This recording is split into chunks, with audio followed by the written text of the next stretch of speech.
Quel est le message du Seigneur pour nous, son peuple, en cette nouvelle année 2021? C'est ce qui va faire l'objet de notre prédication par la grâce de Dieu. Alléluia. Alors, quel est le message du Seigneur pour nous, son peuple, en cette année 2021? Si chaque jour suffit sa peine, cela veut signifier que chaque semaine, chaque mois, et de surcroît chaque année suffit sa peine. Chaque année, Dieu a un message qu'il doit livrer à son peuple que nous sommes. Et sans la connaissance de ce message, notre année ne pourra pas regorger de puissance et de gloire. La gloire que nous expérimentons chaque année se trouve dans la parole de Dieu qui révèle à notre égard son peuple.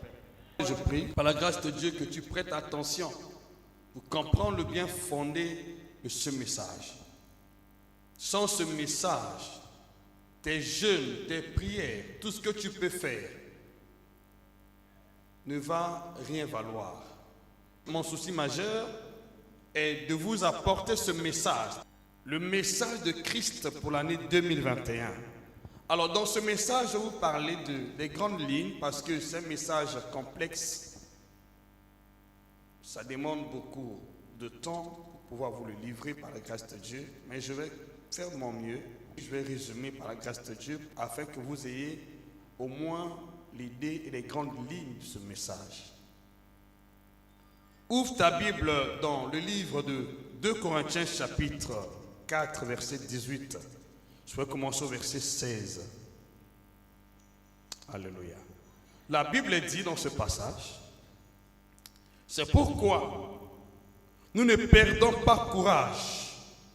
Et même si notre homme extérieur se réduit, notre homme intérieur se renouvelle de jour en jour. Verset 17. Car nos légères afflictions du moment présent produisent pour nous au-delà de toute mesure. Verset 18.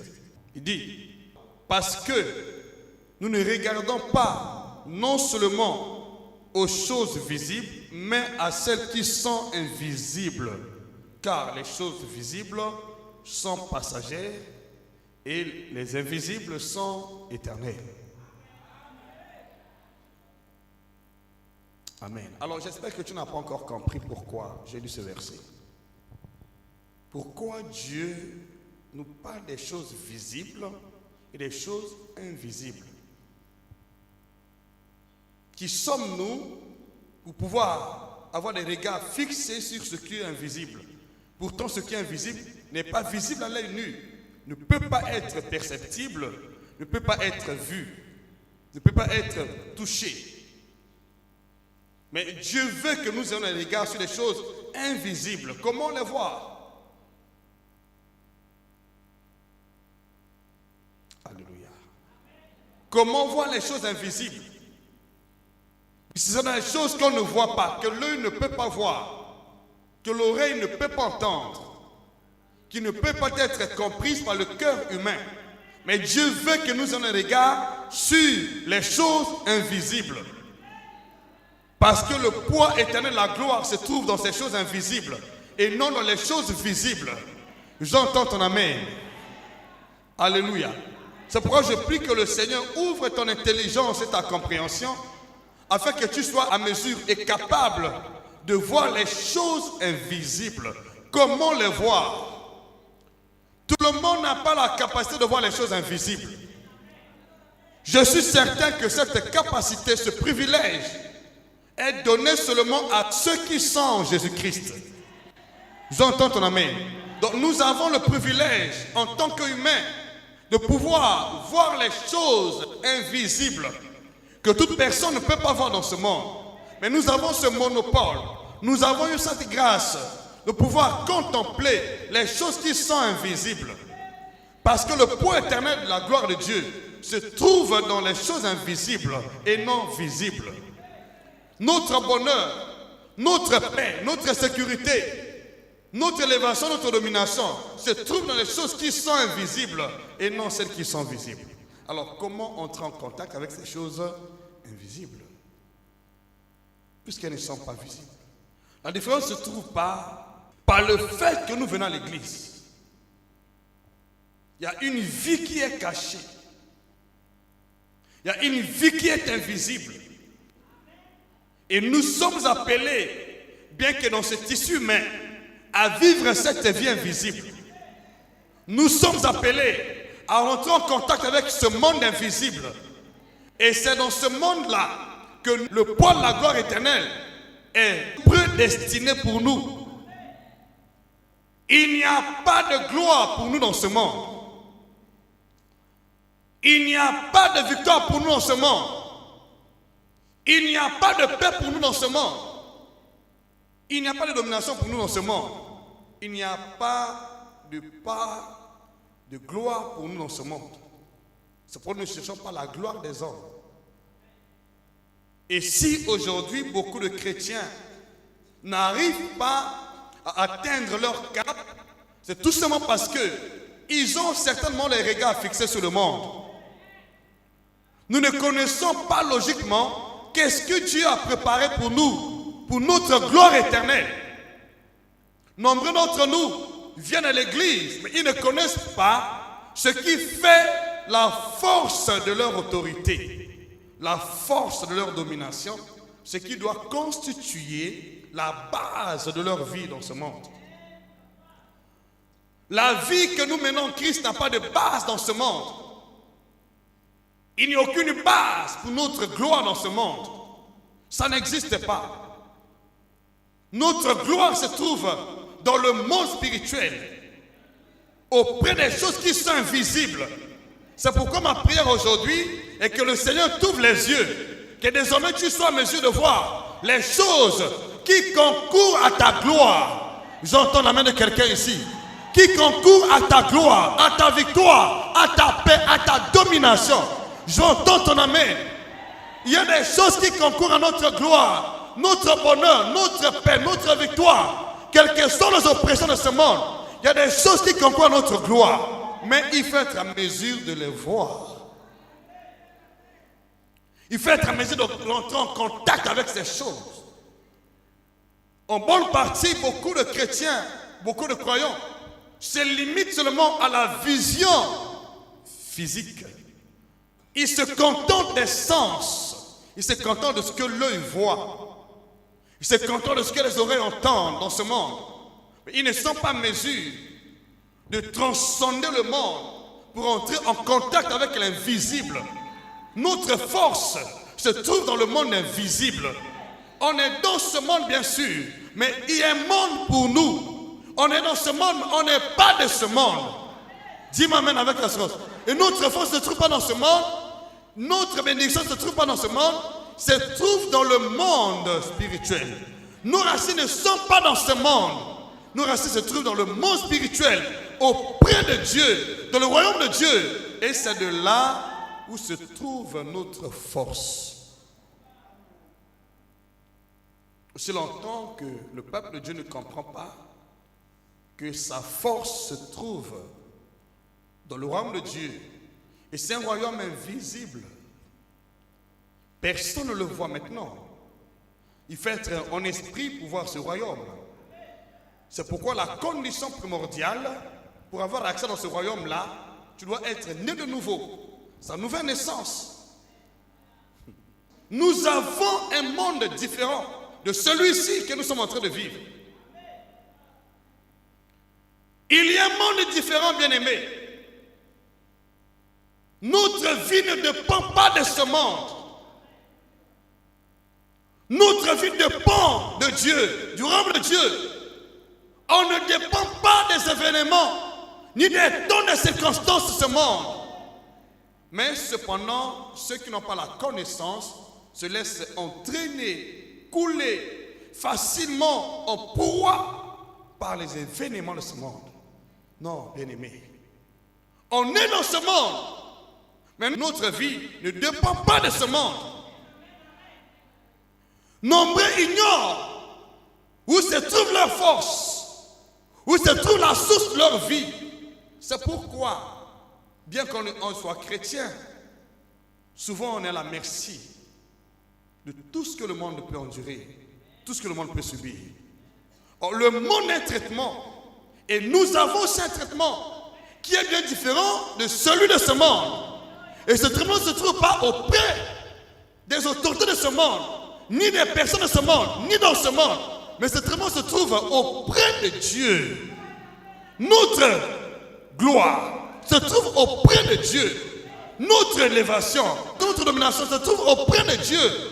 Ça ne se trouve pas auprès de ce monde. C'est pourquoi tu dois être aveugle dans ce monde pour voir dans le monde spirituel. Tes yeux doivent être aveuglés dans ce monde.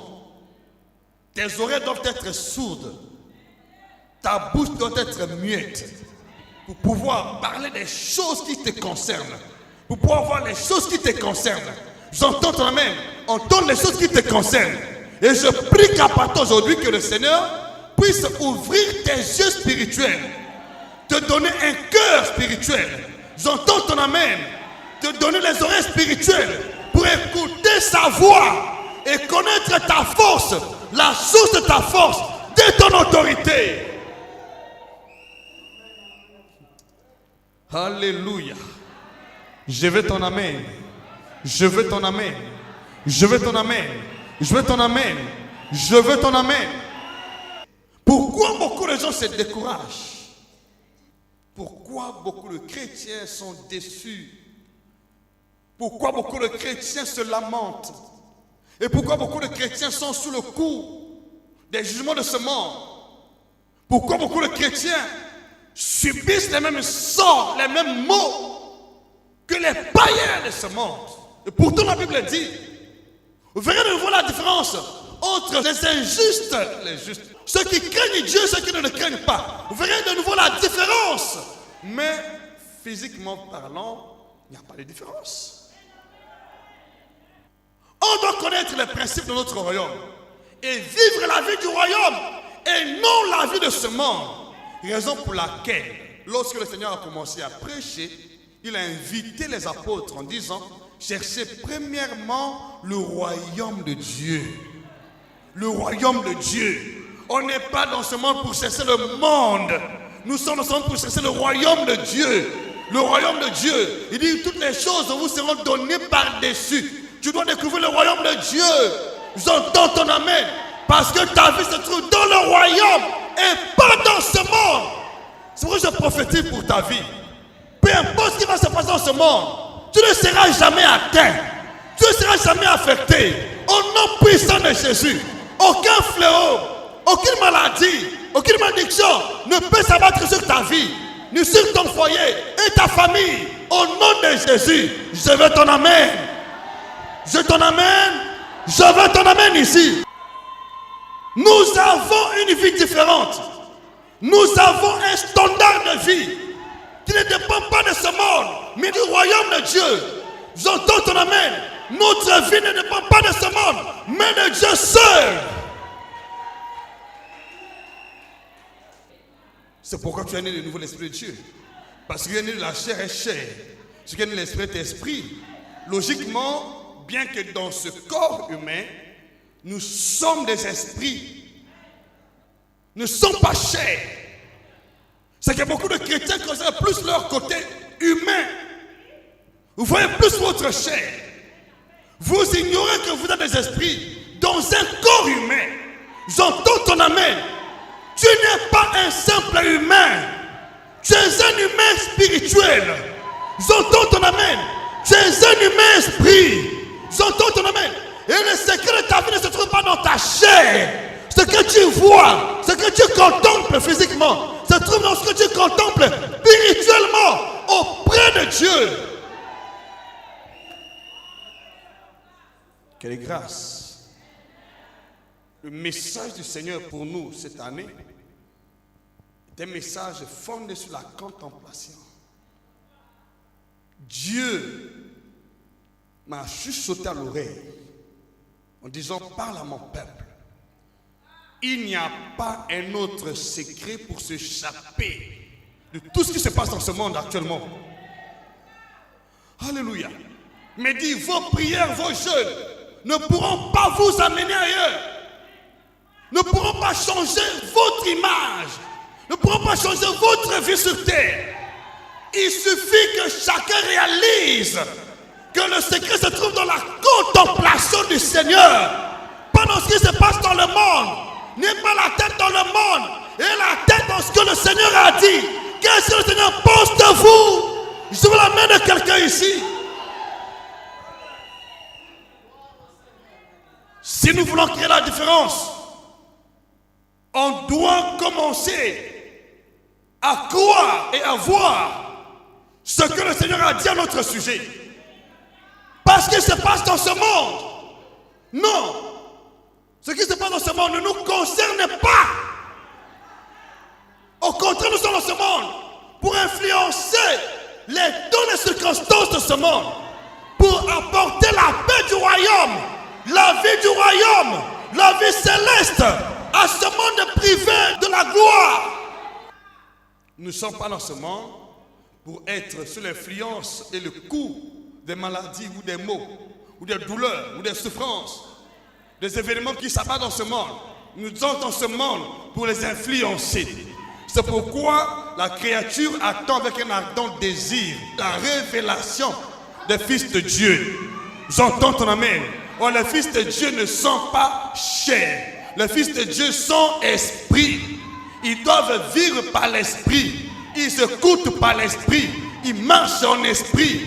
Ils voient en esprit. Ils entendent en esprit. Ils chantent en esprit. Ils adorent en esprit. Ils vivent en esprit. J'entends ton amen. C'est notre standard de vie dans ce monde. Alléluia. Le problème qui se pose actuellement, c'est que beaucoup de chrétiens n'ont pas compris leur identité. Ils n'ont pas compris leur mode de vie dans ce monde. Ils n'ont pas compris la pensée de Dieu à leur sujet. C'est pourquoi il y a une diversité de prédications qui induisent le corps de Christ en erreur. C'est ça qui fait que l'Église n'a pas assez de puissance aujourd'hui. Parce que nous analysons les faits. Nous analysons les événements de ce monde. Mais on oublie ce que Dieu a dit. Qu'est-ce que Dieu a dit à notre sujet? Mais nos églises, on parle de coronavirus, ça vient l'objet de nos analyses. Mais qu'est-ce que Dieu a dit? Pourquoi vos regards sont fixés sur le monde? C'est la cause des découragements. C'est la cause de la chute. C'est la cause des maux. C'est la cause des maladies. C'est la cause de la crise. J'entends ton amen. Tu dois te démarquer avec le monde. Tu dois te démarquer avec le monde. Comment savoir les choses à la manière de Dieu et non à ta manière et non à la manière du monde. Comment savoir les choses selon la volonté de Dieu, non selon ta volonté. Alléluia. Dieu fait ces choses pour un but. Dieu n'a pas envoyé le coronavirus pour détruire son église ou son peuple. Il y a un plan différent que Dieu a conçu pour l'église. C'est le plan qui concerne seulement son peuple.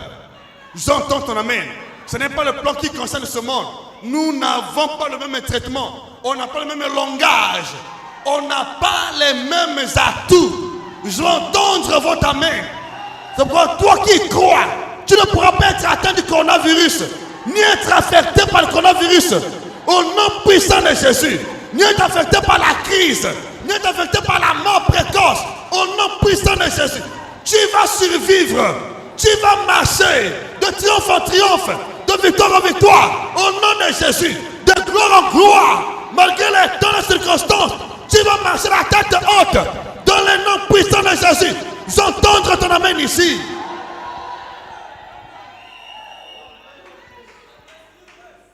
J'ai confiance. Dieu n'est pas un homme pour mentir. Ne fais pas pour se mentir. Ce qu'il dit, le fait. Tu vas vivre selon ta vie. Au nom puissant de Jésus. Reste attaché à la parole. Par ta foi. Ne bouge pas d'un seul cran. Reste là. Ne bouge pas d'un seul cran. Ne bouge pas.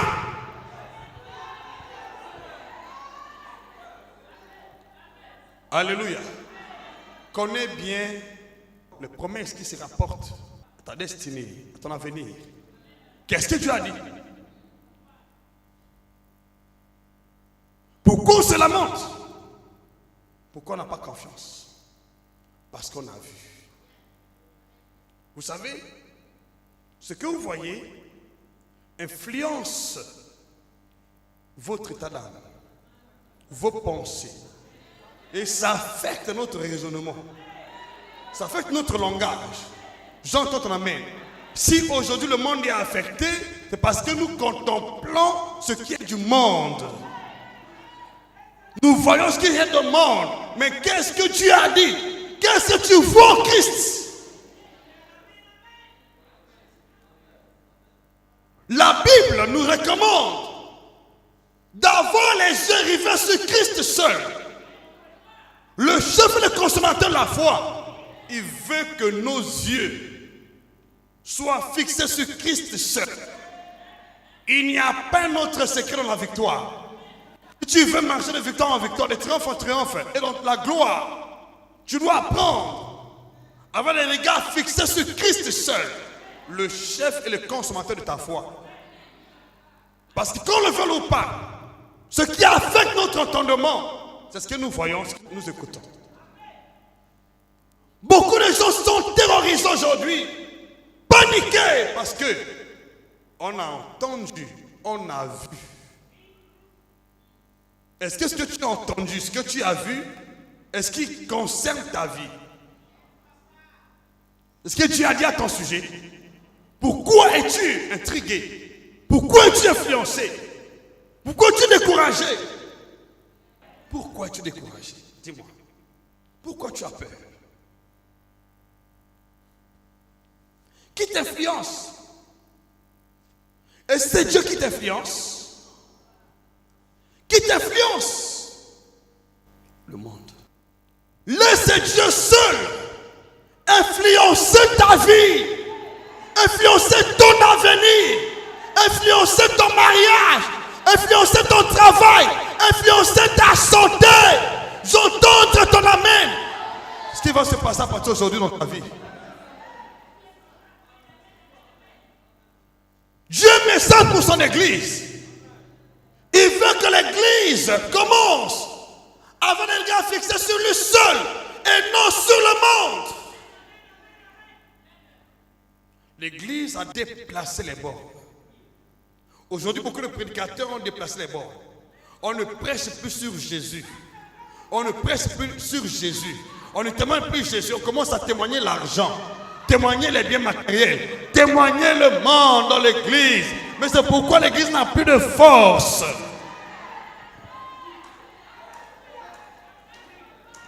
Oh Jésus, j'entends ton amen. On commence à témoigner le monde. Le monde est rentré dans l'église. L'actualité de l'église devient de tout ce qu'on entend dans le monde. Et ça fait l'objet d'une prédication de l'homme de Dieu. Non! Qu'est-ce que Dieu a dit par rapport au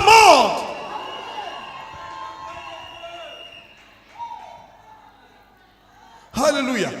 Remarquez avec nos pères dans la foi, les apôtres. Ils témoignaient avec force ce que le Seigneur avait fait. Et c'est pourquoi cette église était puissante. Cette église était riche. Cette église était bénie. Et le témoin de Christ était vivant. Parce qu'ils ne voyaient pas les persécutions. Ils ne voyaient pas ce que les gens pensaient d'eux. Ils ne voyaient pas ce que les gens voulaient faire d'eux. Ils voyaient ce que le Seigneur avait dit à leur sujet. Ils priaient à base de la parole de Dieu.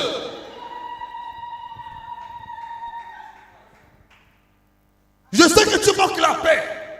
Mais ta paix n'est pas loin. Je sais que tu manques la victoire. Mais ta victoire n'est pas loin. Je sais que tu manques la gloire. Mais ta gloire n'est pas loin. À partir d'aujourd'hui, je déclare que la gloire de Dieu est ton partage. La victoire est ton partage. La paix est ton partage. Au nom de Jésus, la domination est ton partage. Au nom de Jésus, tu n'es pas né pour souffrir du coronavirus. Tu n'es pas né pour mourir avant le temps. Tu es né pour accomplir une mission divine. Et tu vas l'accomplir. Au nom puissant de Jésus, je veux ton amen. Tu vas aller jusqu'au bout. Accomplir ta mission divine. Peu importe les turbulences, peu importe les vents, peu importe les marées qui affectent l'univers. Tu vas aller de gloire en gloire, de victoire en victoire. Au nom puissant de Jésus. Alléluia. Témoigne Christ. Qu'est-ce que Christ a dit? Pendant qu'il témoigne la mort, tu témoignes la vie en Christ. Il témoigne la Christ, tu témoignes la prospérité en Christ. J'entends ton amen. Il témoigne la maladie, mais tu témoignes la guérison en Christ. Tu dois témoigner ce que Christ a fait, ce que Christ a dit.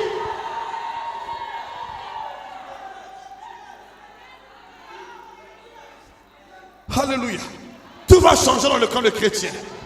Tout va changer. Tu n'es pas né pour subir. Tu n'es pas né pour souffrir. Tu n'es pas né pour être sous l'oppression du diable. Tu es un peuple libre. Tu es né pour la liberté. Tu es né pour la liberté. Tu es né pour la liberté. Tu es né pour la liberté. Au nom de Jésus. Tu es né pour la liberté en Christ. J'entends ton amen.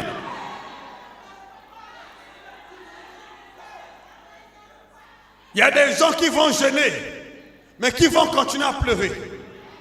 Il y a des gens qui vont à la montagne, ils vont faire des retraites, mais qui vont continuer à pleurer.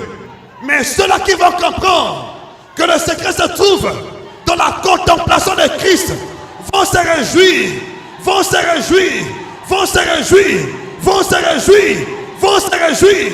J'entends ton amen, j'entends ton amen.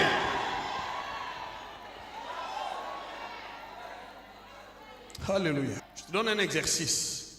À partir d'aujourd'hui, fais l'effort. Bouge tes oreilles. Ferme tes yeux. Ferme ta bouche. En ce qui concerne les informations du monde, commence à contempler Jésus. Dis Seigneur, je te contemple toi seul. Commence à contempler Jésus. Il y a un mystère. Derrière la contemplation de Christ, il y a un mystère, il y a un secret. Il y a un secret. Il y a un secret. Le Seigneur m'a demandé de te dire qu'il y a un secret. Le secret se trouve où? Dans la contemplation. Et vous allez remarquer, le Seigneur lui-même vivait dans la contemplation. Il ne faisait rien de lui-même. Il ne voyait pas ce que le monde disait à son sujet. Il voyait seulement ce que le Père fait. Il faisait les mêmes choses que le Père faisait. C'est pourquoi il dit, il est l'image visible du Dieu invisible. Je vais la mettre de quelqu'un ici. Il était dans ce monde, mais il n'était pas affecté ni par les temps, ni par les circonstances, ni par les crises. J'entends ton amen. Il était affecté par la puissance de Dieu, par l'Esprit de Dieu, par l'image de Dieu, par la parole de Dieu.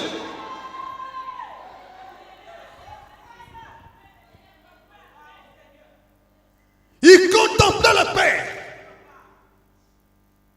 Il contemplait le Père. Jusqu'à ce qu'il a conclu que moi et le Père, nous sommes un. Le Père ressuscite les morts, moi aussi je ressuscite les morts. Le Père donne la vie, moi aussi je donne la vie. Nous sommes dans ce monde pour refléter l'image d'une seule personne. Dieu de gloire. On n'est pas dans ce monde pour être emporté par les vents, par la crise de ce monde. Non, ce n'est pas ton partage. La crise qui affecte les croyants, c'est la crise de la foi. La crise de la véritable connaissance de la parole de Dieu. Il y a une crise de ce genre qui affecte le corps de Christ aujourd'hui. Parce que partout ailleurs, on commence à prêcher plus sur le bien matériel. On prêche sur l'argent, on prêche sur les maisons, on prêche sur les voitures. Et qu'est-ce que Christ a fait? Les gens cherchent qu'on leur dise encore ce que Christ n'a pas dit. Je vous l'ai dit, il n'y a pas un nouvel évangile.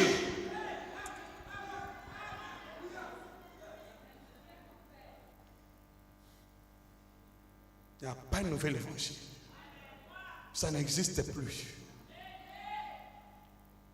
Tout ce que nous vous enseignons est le résultat de ce qui était accompli. Nous piochons dans le témoignage de Christ. Je ne peux pas imaginer sur l'instant qu'un témoin dise les choses qu'il n'a pas vues. Mais le témoin dit quoi? Qu'est-ce que tu as vu auprès de Christ? Qu'est-ce que tu as entendu auprès de Christ? Qu'est-ce qu'un témoin doit témoigner? Mais le témoin témoigne ce qu'il a vu, ce qu'il a entendu. Dis-moi ce que tu as vu auprès de Christ. Le témoin témoigne ce qu'il a vu, ce qu'il a entendu. Le témoin ne témoigne jamais ce qu'il n'a pas entendu. Maintenant, qu'est-ce que nous avons entendu? Qu'est-ce que nous avons vu de Christ? Qu'est-ce qu'il a accompli? Actes chapitre 26. Il y a d'autres versets. Vous pouvez aussi lire dans Apocalypse chapitre 1, verset 1 jusqu'à 11. Alors dans le livre de Actes chapitre 26, verset 16, je lis au nom de Jésus-Christ. Mais lève-toi et tiens-toi sur tes pieds, car je te suis apparu pour t'établir ministre et témoin des choses que tu as vues, de celles par lesquelles je t'apparaîtrai. Le témoin témoigne ce qu'il a vu. Qu'est-ce que nous avons vu auprès du Seigneur? Est-ce que le Seigneur nous a parlé des événements de ce monde? Est-ce que le Seigneur nous influence par les temps et les circonstances de ce monde? Est-ce que nous devons témoigner ce qui influence ou ce qui constitue l'actualité de ce monde? Qu'est-ce que nous avons vu? Je ne suis pas certain que le Seigneur veut que nous témoignions l'actualité de ce monde. Le monde a ses réalités. Les réalités de ce monde ne sont pas ce que Dieu a conçu pour son peuple. Chaque témoin de Christ doit être en mesure de nous livrer l'entièreté du message que Christ lui a donné. Comme les apôtres témoignaient ce qu'ils avaient vu auprès du Seigneur. Et c'est pourquoi il y avait la puissance de Dieu à l'œuvre. Nous sommes appelés dans ce monde à vous parler de Jésus, à vous témoigner Jésus. Qu'a-t-il fait pour ce monde en péril aujourd'hui? Il a racheté par son sang les peuples de toutes nations, de toutes langues, de toutes tribus. Il nous a rachetés, y compris le Congo, y compris ta famille. Il nous a mis à l'abri des choses de ce monde. Si aujourd'hui, nombreux d'entre nous n'arrivent pas à expérimenter la puissance de Dieu, c'est parce qu'ils ignorent ce que Christ a fait pour leur vie. Nous n'avons pas le même traitement et le même sort que les païens. Notre temps dans ce monde est fixé par Dieu et non par les gouvernements de ce monde. Notre destinée n'est pas déterminée par le monde. Notre destinée est déterminée par Dieu. Chacun de nous est appelé à vivre dans ce monde ce que Dieu a préparé pour lui dans son plan. Et parce que le monde prépare pour ta vie, j'entends ton amen. À partir d'aujourd'hui, toi qui écoutes, tu ne vas pas vivre ce que le monde veut de toi. Ce que Dieu a préparé pour ta vie, au nom de Jésus. Écoutez-moi s'il vous plaît. Même le vaccin ne peut pas affecter ta vie.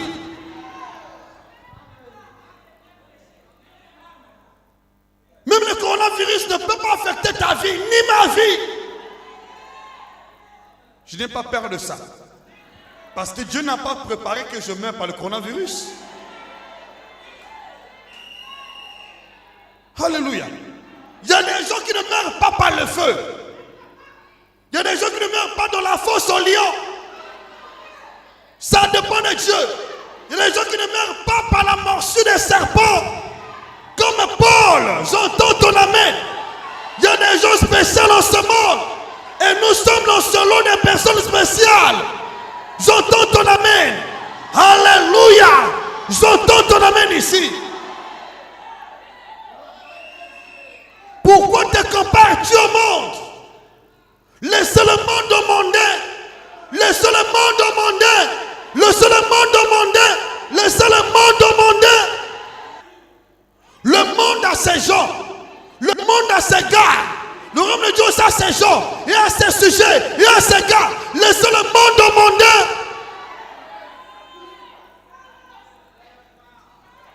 Pourquoi veux-tu prendre massivement part à ce qui se passe en ce monde? Mais qu'est-ce que Dieu a dit à ton sujet?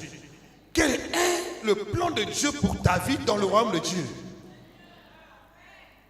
Où se trouve ta part? Où se trouve ta part? Dis-moi, où se trouve ta part? Dans ce monde? Tu n'as pas de part dans ce monde. Mais c'est pourquoi vous battez pour avoir un peu d'argent dans ce monde. Vous battez pour des choses dans ce monde. Et vous n'en avez pas aussi par la suite. Ce qui crée les découragements. Parce que vous ne connaissez pas où se trouve votre part. Que Dieu t'ouvre les yeux maintenant, que tu sois en mesure de voir où se trouve ta part. Et je connais où se trouve ma part. Ne t'es pas dans ce monde. Ta part n'est pas ici-bas. Toujours dans le même chapitre, le Acte chapitre 26. Alors je vais lire le verset 17 jusqu'à 18. Merci Seigneur. Je t'ai choisi du milieu de ce peuple et du milieu des païens. Il y a la différence entre le peuple de ce monde et les païens qui peuplent les nations de ce monde. Dieu nous a choisis du milieu d'eux. Nous sommes choisis, sélectionnés, mis à part, sanctifiés. J'entends ton amen. Bien que dans le même monde, mais nous sommes mis à part. Devant Dieu, nous sommes mis à part. Nous avons un autre traitement. Nous sommes sélectionnés pour la vie céleste et non la vie mondaine. À partir d'aujourd'hui, les temps et les circonstances ne peuvent jamais affecter ta vie. Au nom puissant de Jésus, ni la mort, ni la maladie, ni l'échec, ni le chômage, ni la malédiction ne pourra jamais affecter ta vie, ni ta famille, ni ton ministère. Au nom puissant de Jésus-Christ. Il suffit que les chrétiens comprennent. Ils vont marcher au-dessus des lois. Ils vont abroger les décrets de ce monde. À l'image de nos prédécesseurs, nous avons vu Mardoché, la reine Esther, abroger le décret de mise à mort contre le peuple d'Israël. Nous avons vu Daniel marcher sous l'autorité des lions qui étaient dans la fosse. Vous savez, bien aimés, il y a beaucoup de choses à vous dire. Dans ces derniers temps, le Seigneur m'a dit qu'il y a beaucoup d'anges qu'il a envoyés. Parce que je vous le dis, il y aura de nouvelles lois qui seront mises en vigueur contre même l'Église, contre les nations, contre la société. Donc, il y aura un changement. Il y aura de nouvelles lois qui seront votées. J'ai bien des nouvelles lois. De nouvelles lois qui seront votées dans les jours à venir.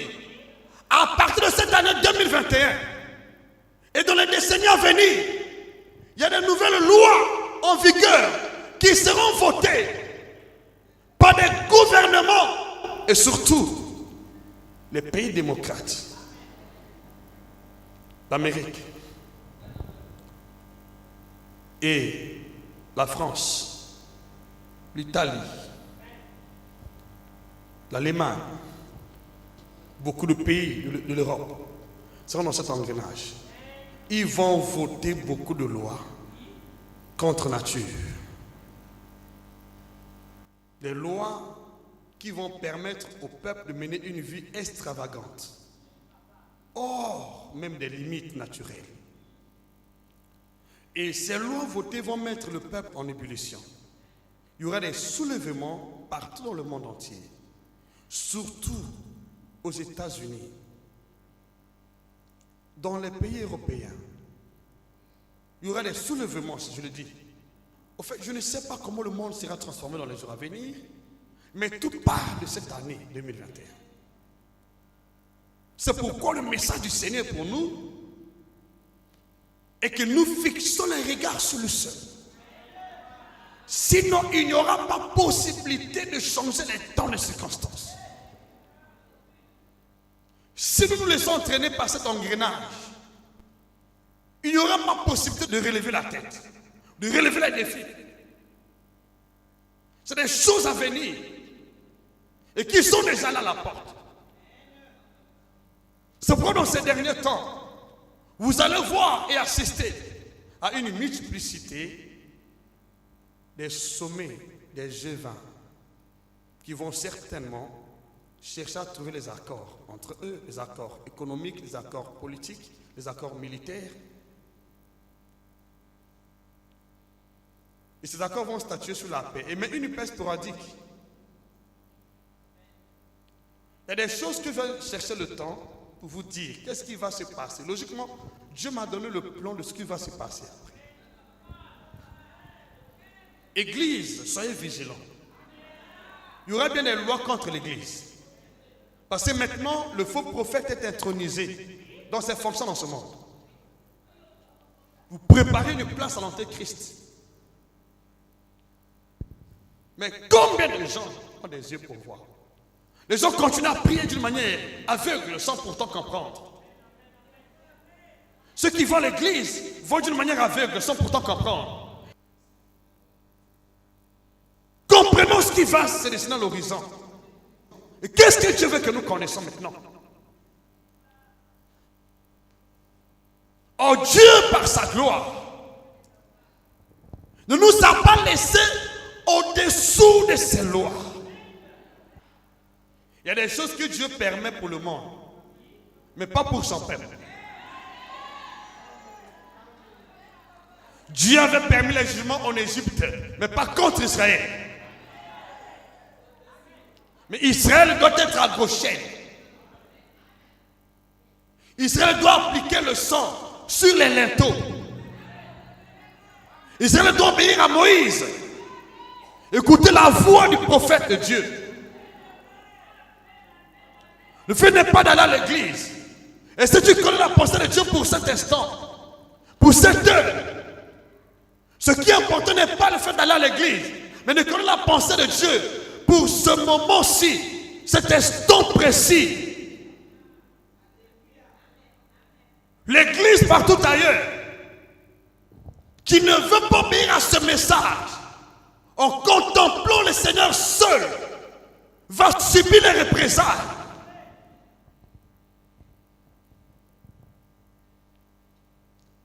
Dieu m'a dit, je suis prophète des nations.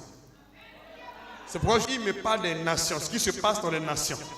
En 2015, nous avons prophétisé tout ce qui se passe aujourd'hui, vous connaissez. Tout ce que nous voyons aujourd'hui, avec précision, était prophétisé en 2015, vous connaissez. Et si aujourd'hui encore une montée du coronavirus, nous avons prophétisé cela. Le 20 mai 2020, on avait parlé de ça. Vous en avez dans vos calepins, dans vos téléphones. Bien-aimés, je vous dis, je ne suis pas surpris de ce qui va arriver dans le monde. Et ni en Afrique. L'Afrique doit se préparer. Parce qu'il y aura beaucoup de foyers de tension en Afrique, de rébellion en Afrique, qui seront encouragés par l'Occident.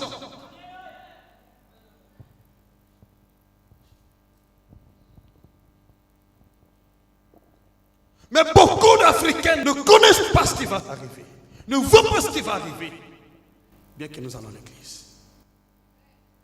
En Afrique, je vous en prie, c'est la main de Dieu qui peut nous sauver, nous protéger.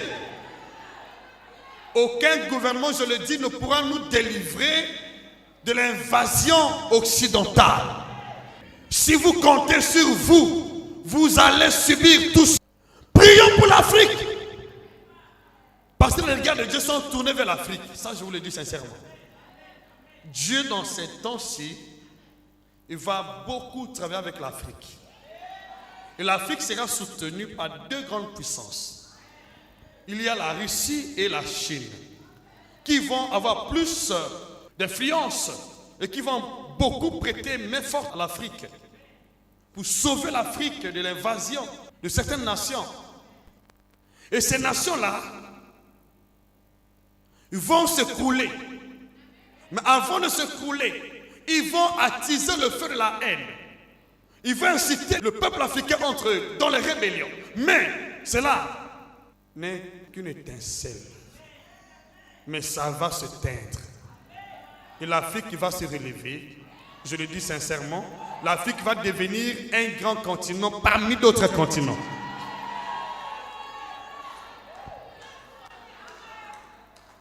Mais avant cela, il y aura des foyers de rébellion. Alléluia. Donc voilà. Dieu veut que nous ayons les gars sur le sol. Parce que le monde va subir beaucoup de bouleversements. Il y a beaucoup de bouleversements qui s'apprêtent à venir dans le monde. Beaucoup de bouleversements. C'est pourquoi la foi de beaucoup de chrétiens va faiblir. Si tu n'as pas les regards sur Jésus, mais si ta foi faiblit maintenant là, où iras-tu? Qui va te sauver? Parce qu'il va arriver un moment, l'Afrique va remarquer comme un relâchement. L'Afrique sera relâchée par ceux qui le soutiennent.